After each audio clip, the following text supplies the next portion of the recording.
Hello friends, welcome to our channel. మన తెలుగువారి కోసం బ్యాంకుల్లో ఖాళీగా ఉన్నటువంటి క్లర్క్ లెవెల్ వేకెన్సీస్కి 750 వేకెన్సీస్తో ఒక భారీ నోటిఫికేషన్ అయితే వచ్చింది. ఈ రిక్రూట్మెంట్కి సెలెక్ట్ అయిన వాళ్ళకి మన సొంత రాష్ట్రాల్లోనే పోస్టింగ్ ఇస్తున్నారు. ఎలాంటి ఎక్స్పీరియన్స్ అవసరం లేదు, ఎలాంటి ఇంటర్వ్యూ కూడా ఉండదు. ఆన్లైన్లో 20 ఆగస్ట్ లోపు అప్లికేషన్స్ పెట్టుకోవాలి. అన్ని డీటెయిల్స్ని వీడియోలో మీకు క్లియర్గా ఎక్స్ప్లెయిన్ చేస్తాను. సో వీడియోని కంప్లీట్గా చూసేసి అప్లికేషన్స్ పెట్టుకోండి. అయితే ఒక చిన్న రిక్వెస్ట్, డీటెయిల్స్లోకి వెళ్ళే ముందు మీ నుంచి కోరుకునేది ఒకే ఒక చిన్న లైక్ మాత్రం. కాబట్టి చూస్తున్న వాళ్ళు ఇప్పుడే ఒక లైక్ చేసే సపోర్ట్ అనేది ఇవ్వండి. సో మీ ఫ్రెండ్స్ కూడా షేర్ చేయండి. ఒక వీడియో వాళ్ళకు కూడా హెల్ప్ అవుతుంది. ఛానల్ని ఇంకా సబ్స్క్రైబ్ చేసుకున్న వాళ్ళు ఇప్పుడే సబ్స్క్రైబ్ చేసుకొని బెల్ ఐకాన్ని క్లిక్ చేసి ఆల్ ప్రెస్ చేసి పెట్టుకోండి. డీటెయిల్స్లోకి వెళ్ళినట్లయితే మన ఇండియాలోని లీడింగ్ పబ్లిక్ సెక్టార్ బ్యాంక్ అయినటువంటి ఇండియన్ ఓవర్సీస్ బ్యాంక్ నుంచి అఫీషియల్గా ఈ యొక్క నోటిఫికేషన్ అయితే వచ్చింది. ఈ రిక్రూట్మెంట్ నోటిఫికేషన్కి సంబంధించి ఇంపార్టెంట్ డేట్స్ విషయానికి వచ్చినట్లయితే 10th ఆగస్ట్ నుంచి అప్లికేషన్ ప్రాసెస్ స్టార్ట్ అయింది. లాస్ట్ డేట్ 20 ఆగస్ట్ వరకు మీరు అప్లికేషన్స్ అయితే పెట్టుకోవాలి. మీకు ఎగ్జామినేషన్ కూడా ఉంటుంది. ఎగ్జామినేషన్ వచ్చేసి మీకు 24th ఆగస్ట్న అయితే కండక్ట్ చేయబోతున్నారు. అంటే మీకు చాలా త్వరగా సెలక్షన్ అనేది కంప్లీట్ అయితే కాబోతుంది. టోటల్గా మనకి రిక్రూట్మెంట్ నోటిఫికేషన్ ద్వారా 750 వేకెన్సీస్ అయితే రిక్రూట్మెంట్ చేస్తున్నారు. ఇందులో అన్ని క్యాస్ట్ల వరకు వేకెన్సీస్ అనేవి కేటాయించారు. SC, ST, OBC, EWS and general category, physically handicapped ఇలా అందరికీ కూడా వేకెన్సీస్ అనేవి కేటాయించారు. మన తెలుగు రాష్ట్రాల్లో కూడా వేకెన్సీస్ అయితే ఉన్నాయి. కాబట్టి ఎవరైనా సరే ఈ నోటిఫికేషన్కి అయితే అప్లై అయితే చేసుకోవచ్చు. మీరు ఏ స్టేట్ వాళ్ళైనా ఈ నోటిఫికేషన్కి అప్లై చేసుకోవచ్చు. ఇండియన్ సిటిజన్ అయితే సరిపోతుంది అని చెప్పేసి ఇక్కడ నోటిఫికేషన్లో సో వాళ్ళే క్లియర్గా అయితే మెన్షన్ చేయడం అయితే జరిగింది. ఏజ్ లిమిట్ విషయానికి వచ్చినట్లయితే ఆగస్ట్ 1, 2025 నాటికి మీకు మినిమం ఏజ్ అనేది 20 ఇయర్స్ అయితే ఉండాలి. మ్యాక్సిమం ఏజ్ ఏమో 28 ఇయర్స్ వరకు అప్లై చేసుకోవచ్చు. సో దీంతోపాటు మీకు క్యాస్ట్ వరకు కూడా ఏజ్ రిలాక్సేషన్స్ అనేవి అప్లికేబుల్ అవుతాయని చెప్పేసి ఇక్కడ నోటిఫికేషన్లో ఇచ్చారు. ఎస్సీ, ఎస్టీ వాళ్ళకి 5 ఇయర్స్, ఓబీసీ అంటే బీసీ వాళ్ళకి 3 ఇయర్స్, ఫిజికల్లీ హ్యాండిక్యాప్డ్ వాళ్ళకి 10 ఇయర్స్ వరకు కూడా ఏజ్ రిలాక్సేషన్స్ అనేవి అప్లికేబుల్ అవుతాయని చెప్పేసి నోటిఫికేషన్లో సో క్లియర్గా వాళ్ళే మెన్షన్ చేయడం అయితే జరిగింది. కాబట్టి మీరు ఏ స్టేట్ వాళ్ళైనా సరే ఈ నోటిఫికేషన్కి అప్లై చేసుకోవచ్చు. కాబట్టి సో ప్రతి ఒక్కరు కూడా అప్లికేషన్స్ పెట్టుకునే ప్రయత్నం చేయండి.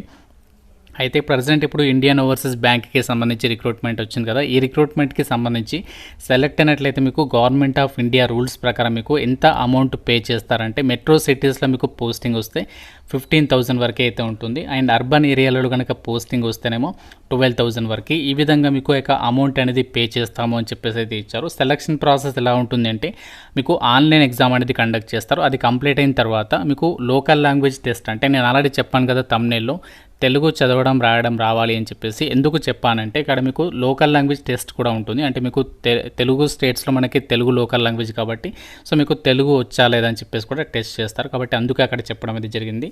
ఎగ్జామినేషన్లో ఏంటి అంటే ఆబ్జెక్టివ్ టైప్ క్వశ్చన్స్ అడుగుతారు. ఇందులో జనరల్ లేదా ఫైనాన్షియల్ అవేర్నెస్ నుంచి 25 క్వశ్చన్స్ 25 మార్క్స్, తర్వాత జనరల్ ఇంగ్లీష్ నుంచి 25 క్వశ్చన్స్ 25 మార్క్స్, తర్వాత క్వాంటిటేటివ్ అండ్ రీజనింగ్ యాప్టిట్యూడ్ నుంచి 25 questions 25 marks, computer and subjective knowledge నుంచి 25 క్వశ్చన్స్ 25 మార్క్స్. ఈ విధంగా మీకు 100 మార్క్స్కి సంబంధించి టెస్ట్ ఉంటుంది. 90 మినిట్స్ పాటు కూడా ఈ యొక్క టెస్ట్ అనేది కండక్ట్ చేయడం అనేది జరుగుతుంది. సో దీని తర్వాత డైరెక్ట్గా మీకు లోకల్ లాంగ్వేజ్ టెస్ట్ అనేది కండక్ట్ చేసేసి ఒక వేకెన్సీస్కి అయితే ఎంపిక చేస్తారు. ఆన్లైన్లో 20 ఆగస్ట్ లోపు అయితే అప్లికేషన్ పెట్టుకోవాలి.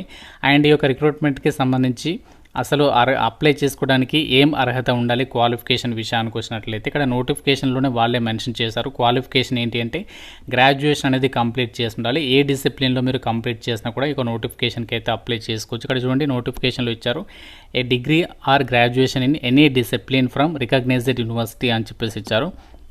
కాబట్టి మీరు ఏ విభాగంలో డిగ్రీ కంప్లీట్ చేసినా ఈ నోటిఫికేషన్కి సంబంధించి అప్లికేషన్స్ పెట్టుకోవచ్చు అని చెప్పేసి సో వాళ్ళే క్లియర్గా మెన్షన్ చేశారు. కాబట్టి మీరు డిగ్రీ చేసినా, బీటెక్ కంప్లీట్ చేసినా, ఏ డిగ్రీ పాస్ అయినా కూడా ఈ నోటిఫికేషన్కి అయితే అప్లై అయితే చేసుకోవచ్చు. అండ్ పోస్టింగ్ మన సొంత రాష్ట్రంలో ఇస్తున్నారు కాబట్టి మిస్ చేసుకోవద్దు. అండ్ అప్లికేషన్ ప్రాసెస్ ఆన్లైన్లోనే చేయాలి. ఫీజు వచ్చేసరికి ఫిజికల్లీ హ్యాండిక్యాప్డ్ వాళ్ళైతే 472, ఫీమేల్ అండ్ ఎస్సీ ఎస్టీ వాళ్ళైతే 708, జనరల్ ఓబీసీ ఈడబ్ల్యూఎస్ వాళ్ళైతే 944 రూపీస్ అప్లికేషన్ ఫీజు అనేది మీరు ఆన్లైన్లో అయితే పే చేయాల్సి ఉంటుంది. ఫీజు అనేది ఎందుకు ఎక్కువగా ఉంటుంది అంటే మనకి ఆన్లైన్ నుండి కండక్ట్ చేస్తారు కాబట్టి ఆన్లైన్ ఎగ్జామినేషన్స్కి సంబంధించి మోస్ట్లీ మనకి ఫీజు అనేది ఎక్కువగానే ఉంటుంది. కాబట్టి సో మీకు ఇంట్రెస్ట్ ఉంటేనే ట్రై చేయండి. మాకు ఇంట్రెస్ట్ లేదు అనుకుంటే సో మీరు వదిలేసేయచ్చు, ప్రాబ్లం లేదు. డాక్యుమెంట్కి మనము ఎలా అప్లై చేయాలి, ఏ విధంగా అంటే మనకి సింపుల్గా మొబైల్లోనే చేసేసుకోవచ్చు. అయితే ఇక్కడ కొంచెం డిఫరెంట్గా ఉంటుంది అప్లికేషన్ ప్రాసెస్, కాబట్టి జాగ్రత్తగా వినండి. సో మీరు ఏంటి అంటే ఫస్ట్ NATS ఎడ్యుకేషన్కి సంబంధించినటువంటి పోర్టల్లో కానీ లేదు అంటే apprenticeshipindia.gov.inకి సంబంధించి పోర్టల్లో మీరు కంపల్సరీగా రిజిస్ట్రేషన్ అనేది చేసుకుని ఉండాలి. సో ఎటువంటి ఫీ అయితే ఉండదు రిజిస్ట్రేషన్ చేసుకోవడానికి. సో మీరు అందులో రిజిస్ట్రేషన్ చేసుకోవాలి. సో చేసుకున్న తర్వాత ఏంటి అంటే ఇక్కడ చూడండి, candidate will required have to provide their NATS or NAPS enrolment number. అయితే ఇక్కడ మీరు ఏంటి అంటే మీరు రిజిస్ట్రేషన్ కంప్లీట్ చేసిన తర్వాత మీకు ఒక రిజిస్ట్రేషన్ నెంబర్ అనేది వస్తుంది ఆ పోర్టల్లో. వచ్చిన తర్వాత దాన్ని మీరు స్క్రీన్ షాట్ తీసుకొని పెట్టుకోండి, లేకుంటే ఎక్కడైనా రాసి పెట్టుకోండి. అదేం చేయాలంటే మనకి ఇక్కడ ఈ యొక్క రిక్రూట్మెంట్ ఏదైతే ఉందో Indian Overseas Bank apprenticeship programme recruitment, దీనికి అప్లై చేయాలి అంటే మీరు ఇక్కడ bfsissc.com వెబ్సైట్ ఓపెన్ చేయాలి. ఓపెన్ చేసిన తర్వాత అక్కడ మీకు కంపల్సరీగా ఎన్రోల్మెంట్ నెంబర్ అడుగుతుంది. ఆ నెంబర్ అనేది మీరు అందులో రిజిస్ట్రేషన్ చేసుకున్న తర్వాత వచ్చిన నెంబర్ ఉంటుంది కదా, ఆ నెంబర్ ఇక్కడ మీరు అప్లై చేయడానికి యూజ్ చేయాల్సి ఉంటుందన్నమాట. సో మీరు ఈ యొక్క వెబ్సైట్ ఓపెన్ చేసిన తర్వాత ఏంటి అంటే మీకు ఇక్కడ కెరీర్ ఆపర్చునిటీస్లో సో మీకు ఒక నోటిఫికేషన్ అయితే కనిపిస్తుంది. ఆ లింక్ పైన క్లిక్ చేసేసి మీరు ఇక్కడ రిక్రూట్మెంట్కి అయితే అప్లై చేయాలి. సో ఇక్కడ చూడండి ఏ విధంగా అప్లై చేయాలి అంటే bfsissc.comకి సంబంధించి వెబ్సైట్లోకి వచ్చిన తర్వాత మీరు రిజిస్ట్రేషన్ చేసుకున్న తర్వాత మీకు అక్కడ అప్రెంటిస్షిప్ ఆపర్చునిటీస్ అయితే ఉంటాయి. ఈ యొక్క apprenticeshipindia.gov.inలో అందులోకి వెళ్ళేసి మీరు ఇండియన్ ఓవర్సీస్ బ్యాంక్ అని చెప్పి సెర్చ్ చేస్తే అక్కడ మీకు ఆప్షన్ వస్తుంది. సో అలా మీరు అప్లై చేయాల్సి ఉంటుందన్నమాట. అయితే ఇంకోటి ఏంటి అంటే మీరు ఎలిజిబుల్ అయినట్లయితే మీకు ఈమెయిల్ అయితే పంపిస్తారు అప్లికేషన్ ఫీ పే చేయడానికి సంబంధించి. సో ఆ లింక్ పైన క్లిక్ చేసి మీరు ఫీ అనేది పే చేయాల్సి ఉంటుంది. సో ఇలా మీరు ఈ రిక్రూట్మెంట్కి సంబంధించి అది అప్లికేషన్ చేయాల్సి ఉంటుంది. అంటే మిగతా నోటిఫికేషన్స్లా కాకుండా ఇది కొంచెం డిఫరెంట్ ప్రాసెస్ అనమాట. సో ఫీజు పే చేయడం కానీ అప్లికేషన్ ఫామ్ సబ్మిట్ చేయడం కానీ కొంచెం డిఫరెంట్గా ఉంటుంది. ఎవరైతే ప్రాపర్గా ఈ స్టెప్స్ అన్నీ కూడా ఫాలో అయ్యి అప్లికేషన్ పెడతారో సో వాళ్ళకి అప్లికేషన్ అనేది కంప్లీట్ అయితే అయిపోతుంది. రిక్రూట్మెంట్కి సంబంధించి ఎవరైతే అప్లై చేయాలి అనుకుంటున్నారో మీరు గ్రాడ్యుయేషన్ అంటే డిగ్రీ లేదా బీటెక్ కానీ 2021 ఏప్రిల్ 1 తర్వాత కంప్లీట్ చేసి ఉండాలని చెప్పేసి చెప్తున్నారు. వాళ్ళు మాత్రమే ఎలిజిబుల్ అనమాట. సో మిగతా వాళ్ళకైతే ఛాన్స్ లేదు. అంటే 2021 తర్వాత కంప్లీట్ చేసిన వాళ్ళకి మాత్రమే ఇక్కడ ఛాన్స్ అనేది కల్పిస్తున్నారు. కాబట్టి ఇక్కడ కాంపిటీషన్ అనేది తక్కువగా ఉంటుంది.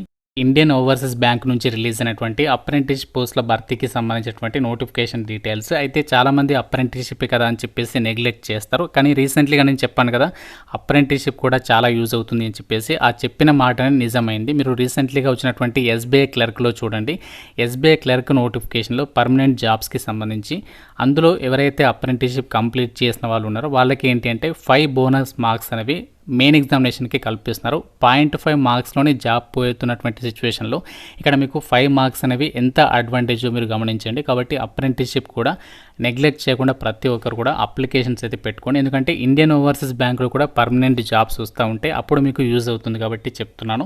ఇక్కడ వేకెన్సీస్ గురించి అయితే ఆలోచించదు. ఆంధ్రప్రదేశ్లో 15 ఉన్నాయి, తెలంగాణలో వచ్చేసి ఇక్కడ 6 అయితే ఉన్నాయి. సో తక్కువ వేకెన్సీస్ కదా అని చెప్పేసి నెగ్లెక్ట్ చేయొద్దు. సో మీరు ఇక్కడ ఏ స్టేట్కైనా అప్లై చేసుకోవచ్చు. కాకుంటే మీరు ఆ స్టేట్కి సంబంధించి లోకల్ లాంగ్వేజ్ వస్తే సరిపోతుంది. మీరు పక్క స్టేట్కి సంబంధించి కూడా అప్లికేషన్ అయితే పెట్టుకోవచ్చు. కాకుంటే ఏదైనా ఒక స్టేట్కి మాత్రమే అప్లై అయితే చేసుకోవాలి. మీకు నోటిఫికేషన్ అప్లై లింక్స్ అన్ని కూడా డిస్క్రిప్షన్లో పిన్నెడ్ కామెంట్లో ఇస్తాను, అన్నీ కూడా చెక్ చేసుకొని అప్లై చేయండి. ఏదైనా డౌట్ ఉంటే నాకు కామెంట్ రూపంలో అయితే అడగండి. ప్రతి ఒక్కరు కూడా లైక్ చేసి ఒక వీడియోని మీ ఫ్రెండ్స్తో షేర్ చేయండి. ఛానల్ని సబ్స్క్రైబ్ చేసుకోండి. Thank you so much guys.